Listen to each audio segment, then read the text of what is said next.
Hi, my name is Valerie Leonard. I am your instructor for operations management. I want to welcome you to the course. I am looking forward to our next 5 weeks getting to know you and hear more about the work that you do. I am here today to give you an overview of the course itself, as well as give you a sense for what to expect from week 1. You'll find my intro in the Student Introductions bulletin board on the Blackboard system. The purpose of the course is to introduce critical topics in organizational effectiveness that are generally not found elsewhere in the C&M curriculum. This isn't a crash course in every facet of operations, nor could it be with just 5 weeks ahead of us. The basic idea is to give you an overview of how all of the major topics in operations work together and how they can be used to support program development and to fulfill your mission. In week 1, we'll be looking at nonprofit operations management, what it is and who does it. Week 2, we'll be looking at managing human resources. Week 3, we're looking at managing information technology. And in this case, we're not necessarily expecting people to be techies in order to do this work, but actually looking at how you can integrate information technology into your day-to-day operations to help them move more effectively, and most importantly, how to use it to help you achieve your mission. We're going to be looking in week 4 at managing organizational performance, and in week 5, we'll be looking at macro perspectives on nonprofit operations, specifically looking at what thought leaders are saying. We have 4 main course learning objectives. Upon successful completion of all the readings, exercises, and class discussions, you should be able to explain the typical scope of operations in a nonprofit organization and identify various ways that operations management can be staffed to match the size, budget, and operational needs of an organization.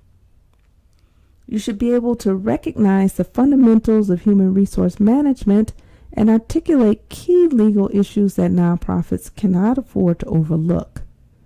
You should be able to explain what it means to align information technology to an organization's mission and utilize that understanding to guide IT decision making. Finally, you should be able to articulate critical perspectives regarding the traditional assumptions about how nonprofits operate across the sector today and discuss the implications of these ideas for today's organizations. Now, this course is structured to facilitate collaborative learning and active participation. So the more you participate, the more you learn, and the more your colleagues learn as you share lessons learned from your own environment and experiences and relate those to the readings. The format is asynchronous, which means that there's no set time for everybody to be online for a given assignment, and communication is done through bulletin boards and emails. This format provides flexibility as to when and where you study and interact with the materials, your classmates, and instructor. However, there are specific due dates for weekly assignments.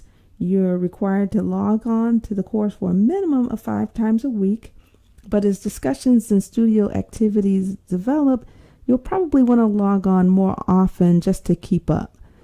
And we do have a course calendar for an overview of the assignment due dates, just as a reminder.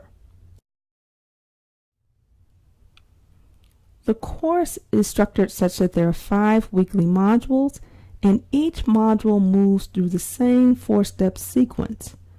You'll start off with an introduction, which will give you an overview of the subject for the week. You will have links to readings and resources, and you will take the information from those readings and resources as well as your own experiences and apply them to an online discussion. And then you can also apply your lessons learned to your studio assignment.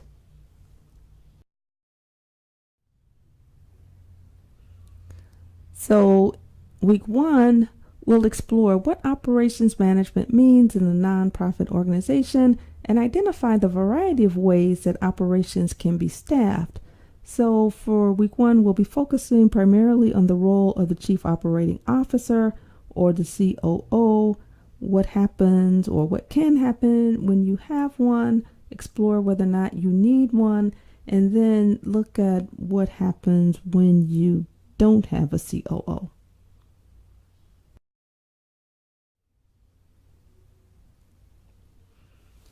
One of the first things you'll do as a student is to review the introduction. And again, this is just an overview of the weekly topic and how it fits into course themes and learning objectives.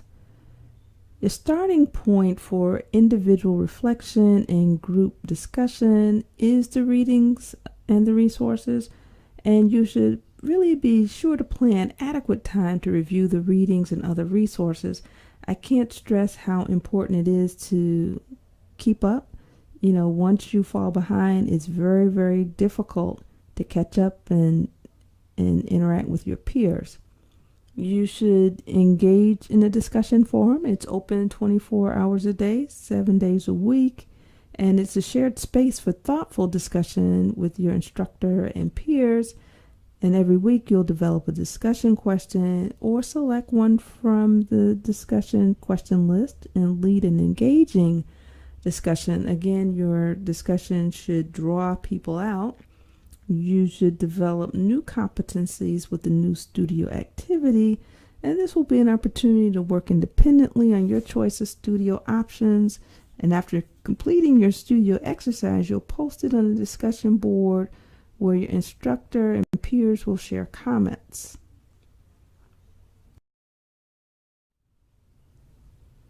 Okay, I want to take the time to go over two rubrics. The first one is the rubric for posting and leading discussion questions.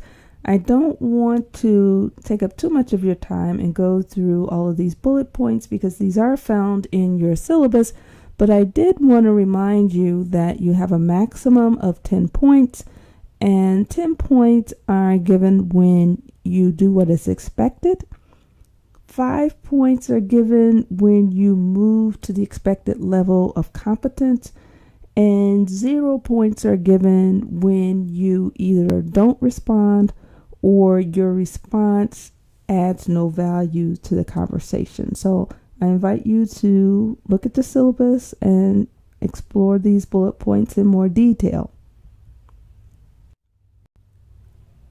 The second rubric is for studio assignments. Again, you have a maximum of 10 points for the expected level of competence, 5 points for moving to the expected level of competence, and then again 0 points for not doing the work or not being fully responsive to the question that has been posed.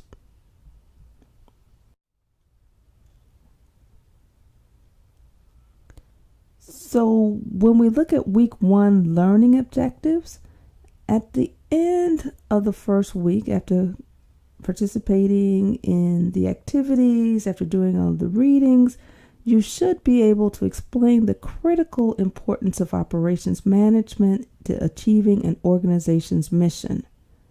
You should be able to identify the scope of activities that constitute nonprofit operations. You should recognize similarities and differences between nonprofit operations and those of for-profit entities, and you should be able to explain the role and function of a Chief Operating Officer or COO and describe alternative ways in which operations management can be staffed to match an organization's structure as well as its needs.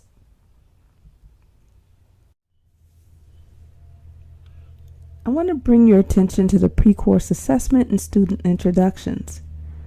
Before getting started, please complete the pre-course assessment found in the week one folder. It only takes a few minutes, and the purpose for taking the pre-course assessment is to get a sense for what your level of knowledge of the material is before being exposed to any new knowledge, and you'll have the same test, so to speak, after 5 weeks.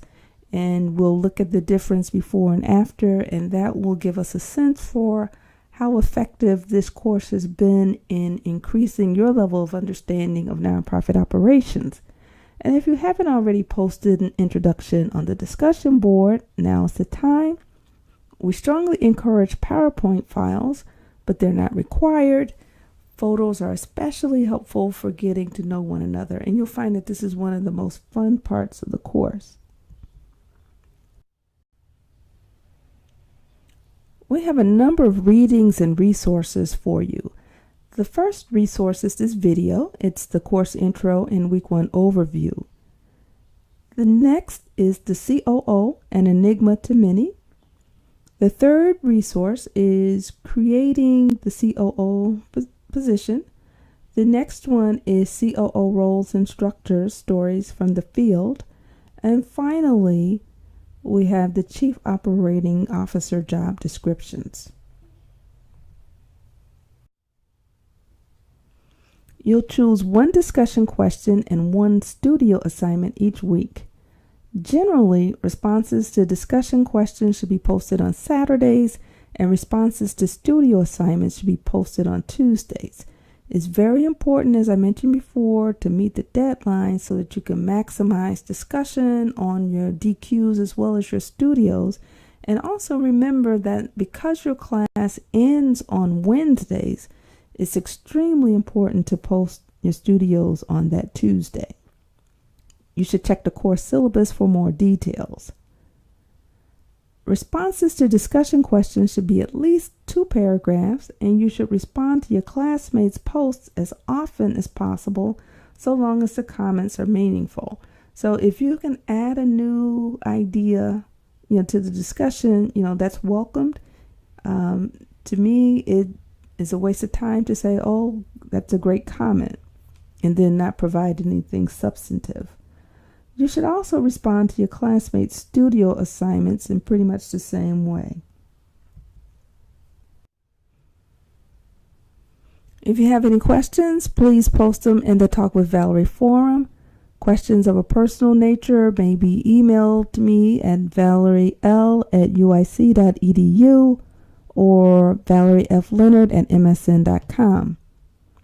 You're strongly encouraged to maintain communications on the bulletin boards as opposed to email, and this will optimize student interaction and learning.